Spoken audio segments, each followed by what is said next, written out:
শুধু জন্ম নিবন্ধনেই মিলবে পাসপোর্ট।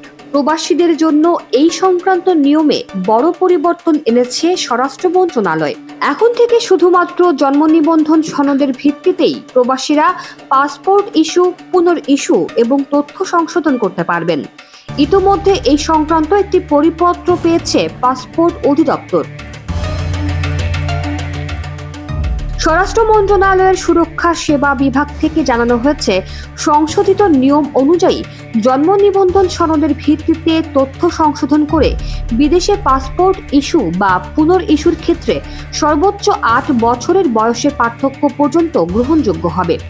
তবে পরিপত্রের অন্যান্য নির্দেশনাগুলো অপরিবর্তিত থাকবে। বাংলাদেশ ইমিগ্রেশন ও পাসপোর্ট অধিদপ্তরের আগের নিয়ম অনুযায়ী ই পাসপোর্টের জন্য আবেদন করতে হলে জাতীয় পরিচয়পত্র ও জন্ম নিবন্ধন সনদের তথ্যের মধ্যে শতভাগ মিল থাকতে হতো।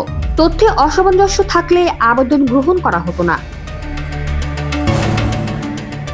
পাসপোর্ট অধিদপ্তরের একজন দায়িত্বশীল কর্মকর্তা জানিয়েছেন, পাসপোর্ট করতে হলে এনআইডির তথ্যের সঙ্গে আবেদনকারীর নাম, বাবা মায়ের নাম ও স্থায়ী ঠিকানা মিলে যেতে হতো।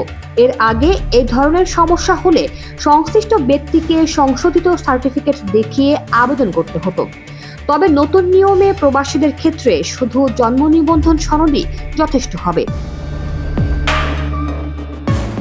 নতুন এই নিয়মের ফলে প্রবাসী বাংলাদেশিদের পাসপোর্ট সংক্রান্ত জটিলতা অনেকটাই কমবে বলে মনে করছেন বিশেষজ্ঞরা।